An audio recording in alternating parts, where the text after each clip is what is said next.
Okay, welcome to the deep dive. Great to be here. Today, we're looking at something really interesting. Using a tool like semaglutide for weight loss, but going beyond just the medical side. Right. We're diving into a specific framework that treats this whole process as something deeply human. It's about behavior, emotion, identity, all of it. Exactly. You see the headlines, the weight loss numbers, sure. Right. But what's actually happening inside the person? Yeah. That's the focus here. hmm This approach, which one of our sources outlines, really centers that internal experience. It's quite different. And our sources for this are pretty fascinating. We've got an article that details what they call the Dan Hollis Protocol. Yeah. It's a framework designed specifically to integrate the biological effects, the medication, with the whole human experience. And we've also got a reflection piece alongside that. Yeah. Someone sharing personal insights about, well, learning from the inevitable bumps in the road, the setbacks within this exact approach. Right. So our mission today really is to unpack the core ideas. How does this perspective shift the focus away from just the prescription? Yeah. How does it change the game? And how does it completely reframe things like hitting a plateau or, you know, craving suddenly popping back up? And what does it argue is actually necessary for change that, really lasts, the kind that sticks? Okay, let's jump right in. This Dan Hollis protocol, it definitely doesn't sound like your standard diet plan. No, not at all. Or Or even just a typical medical protocol. the core idea seems to be viewing semaglutide not as like the magic bullet, Right. but more as a window to change. That's the fundamental shift. That reframing is key. Look, the medication dials down a really powerful biological signal, that constant nagging hunger. It removes a huge barrier. Exactly. But the protocol then asks, okay, now that the noise of the hunger is quieter, what else can you finally hear? What surfaces? It's about setting up this conversation between your biology, your ingrained habits, and those deeper emotional patterns you might have been using food to cope with. So turning down the biological noise allows you to actually listen to the psychological stuff. Pretty much. Which leads perfectly into the first principle the source talks about. Start with silence. Okay, silence. Right. When the semaglutide seriously reduces that relentless hunger drive, it creates this quiet space internally. It's not just about eating less food then. No, it's about using that quiet period to just observe. What feelings come up now that you're not automatically reaching for snacks when you're bored or stressed or maybe even sad? Right. The source has a really powerful line here. When the cravings stop, the truth begins. Wow. And the idea is you just listen in this phase. Don't rush to fix anything or fill that silence immediately. Just observe. Okay, that makes a lot of sense. The physical drive is down, but the underlying triggers or feelings, they're probably still there. Absolutely. And it's not just feelings. It's also about just ingrained habits, simple routines. Yeah, which brings us right to the second principle they lay out. Rewire the rituals. Exactly. Because food habits are incredibly neurological, aren't they? Yeah. They're automatic loops triggered by cues Like finishing dinner or sitting down to watch TV. or feeling a certain way. Yeah. Yeah. The medication might quiet the physical hunger, that biological push, but it doesn't automatically just dismantle the behavioral ritual itself. That loop is still there. Ah, okay. So the drug doesn't erase the habit, it makes it more visible because the strong urge isn't clouding everything anymore. That's it, exactly. Yeah. You can finally see the habit loop clearly, maybe for the first time. Okay. And the work then becomes actively building new rituals. To replace the old food-focused one. Right. Things like going for a walk instead, maybe journaling, calling a friend, picking up a hobby, whatever meets the underlying need that the old food ritual was trying to address, but in a healthier way. As the source puts it, every pound lost is a habit that needs replacing, not just removing. The medication gives you the breathing room. The protocol tells you how to do the rebuilding work. Okay, this next one feels really crucial and maybe counterintuitive if you're just focused on the scale. Anchor identity before the weight drops. Oh, this is absolutely vital and so often missed. We get hyper-focused on the physical changes, right? But the source points out this critical trap. Your body changes faster than your identity. That's the trap. Whoa, say that again? Your body changes faster than your identity. Your internal sense of who you are, your self-worth, what you think you're capable of, just that felt sense of it often lags way behind the physical transformation. So you could be, say, 50 pounds lighter, but your brain is still running the old software, still operating with the beliefs and stories of the person who carried that extra weight. Precisely. And that mismatch, It creates huge internal friction. Your brain, kind of anchored to that old identity, can unconsciously start to sabotage the new reality Mm. because it just doesn't feel right. It doesn't align with its stored self-concept. Wow. So this identity work is that invisible but absolutely essential process of asking, Mm. okay, who am I becoming as I lose this weight? How are my core beliefs about myself shifting or needing to shift? And that internal shift, that identity work, obviously takes time, which connects perfectly to the next principle, pace the process. Yes, this approach really hammers home the importance of metabolic pacing, not just raw speed. Right. There's a phrase that pops up again and again in the sources. Fast results don't mean lasting results. Pacing is protection. Pacing is protection. I like that. And it's not just about minimizing physical side effects, although that's part of it, sure. Yeah. It's more about giving your emotional self, your behavioral patterns, and that evolving identity the actual time they need to integrate the changes. To catch up with the body. Exactly. Trying to force the physical change too fast without letting the rest of you adapt and integrate. That often leads to things falling apart down the line. It's not sustainable. And knowing that integration takes time, and knowing that this journey might involve a tool, the medication that you might not use forever, that leads to a very practical point. Plan the off-ramp from day one. Yes. Don't wait until you're near your goal weight or thinking about stopping the medication to start figuring out life after it. Because the sources are really clear on this. Most people who regain weight after stopping this type of medication don't relapse, primarily because the hunger comes roaring back uncontrollably. Oh, what then? They relapse into the unaddressed patterns, the old habits, the unrewired rituals, the shaky, unanchored identity, all that stuff that was maybe quieted by the drug's effects but was never fundamentally shifted or healed. So it resurfaces when the biological support changes. The source says the real work begins after the medication. That's the core message there. And to actually do that real ongoing work, you need support structures, which is where build the scaffolding comes in. Scaffolding, like something you build around the process to hold it all up while it sets? Exactly. Sustainable change is almost never a solo mission.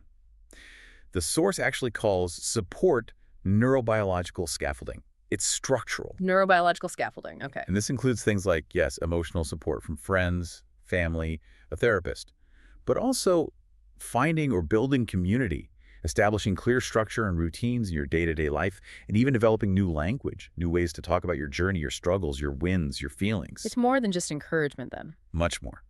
The sources make a neat distinction. AI can give you information, data points, but humans deliver meaning, context, empathy. You really need both kinds of support. Okay, so all these pieces, the silence for observation, rewiring the habits, anchoring the identity, pacing yourself, planning the off-ramp, building the support, it feels like they all build towards changing the fundamental story you live inside, which is the final principle. Rewrite the narrative. This is really where the biology meets the deep psychology.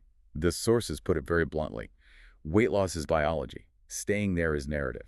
Biology gets you there, narrative keeps you there. Pretty much. It's not enough to just change your body's state. You have to change the stories you tell yourself.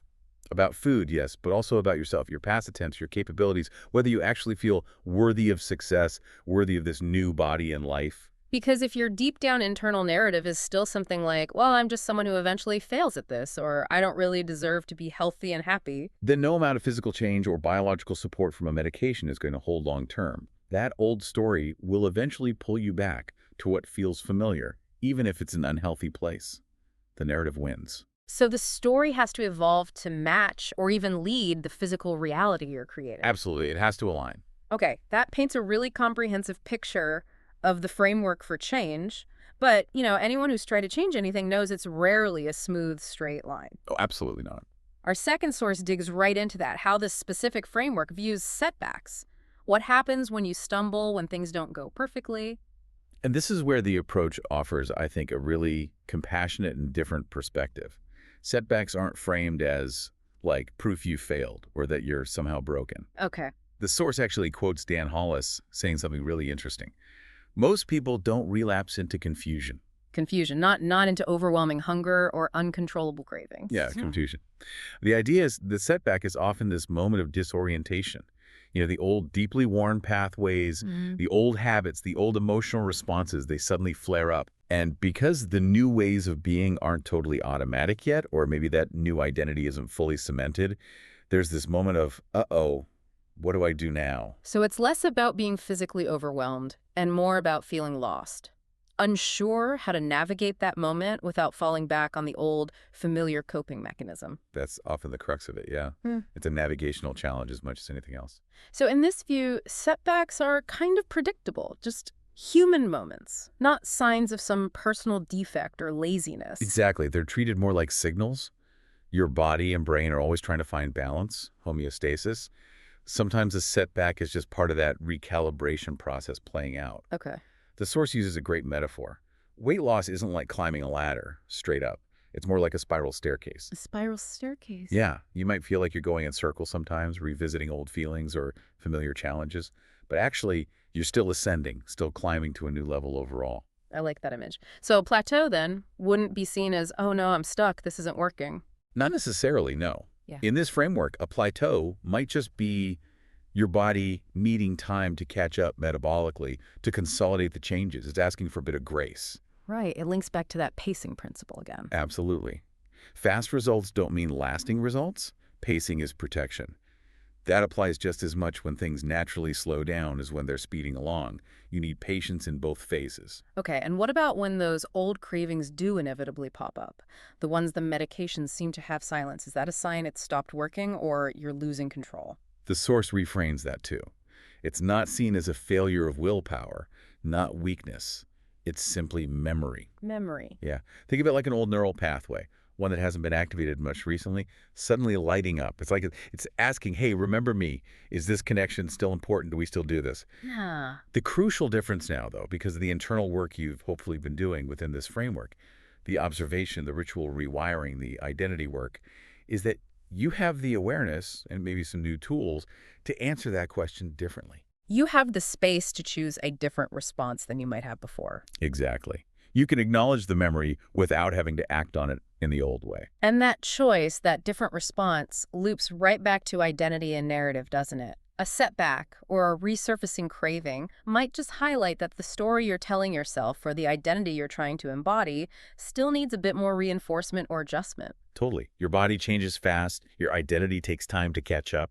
A stumble can be incredibly revealing. It can pinpoint exactly where that internal narrative or your self-concept is still lagging behind, where it needs updating to really support the physical reality you've achieved. So putting it all together, semaglutide creates the biological opportunity, the space, the quiet. Okay. This protocol, this framework is what teaches you how to effectively use that space Yes. for deep, sustainable change. And crucially, how to navigate the inevitable rough patches without getting completely derailed. It provides the internal map and the toolkit for the landscape that the medication helps reveal. The source talks about the Dan Hollis difference in handling setbacks. Yeah. It's about shifting away from self-judgment, away from, oh, I failed again, and moving towards curiosity. Asking questions like, okay, what am I actually feeling right now? What do I genuinely need in this moment? And who do I want to choose to be in this situation? Turning a potential moment of failure into a question for learning. Precisely. It reframes falling down not as losing the game, but as maybe learning something important about how to get back up more skillfully next time. It sounds like the framework makes space for the learning that happens through the stumbles, not just despite them. That's a great way to put it. The sources paint a picture of a teacher, Dan, who really understands and allows room for both the forward progress and the learning inherent in the process, including the setbacks. So wrapping this deep dive up, what we're seeing in this Dan Hollis protocol is a pretty significant shift, isn't it? It's moving the focus from just biology to embracing the critical role of identity. From seeing the medication as the entire solution to viewing it as a powerful enabler for deeper meaning-making and behavioral shifts. Right. A tool, not the whole toolbox. It also shifts the perspective on struggles away from potential shame and towards recognizing the need for structure for that neurobiological scaffolding. Yeah, support becomes essential, not optional. And it strategically uses that biological quiet created by the medication, not just for calorie reduction, but as this crucial window for self-discovery, for rewriting your life's narrative. It really is a fundamental shift in approach. Less of a checklist, more of a holistic perspective designed to create change that doesn't just happen to you, but change that you actively build from the inside out and hopefully can hold on to. And why this matters for you listening, whether you're personally considering tools like semaglutide or maybe you're just fascinated by the psychology of making big life changes stick, Yeah. is that it powerfully illustrates that any significant external change usually requires equally significant internal work to actually become sustainable in the long run. You can't really separate them if you want lasting results. Yeah. It's always holistic. Which leaves us with a final thought to mull over, building on everything we've explored today. If maintaining significant change really does come down to rewriting the narrative you tell yourself, Hmm. what stories might you be holding on to right now, maybe completely unconsciously, that could be quietly keeping you stuck or holding you back, even when external circumstances or maybe even biological support are actively shifting in your favor? That's a powerful question. What's the underlying story? Something to think about. Until next time on The Deep Dive.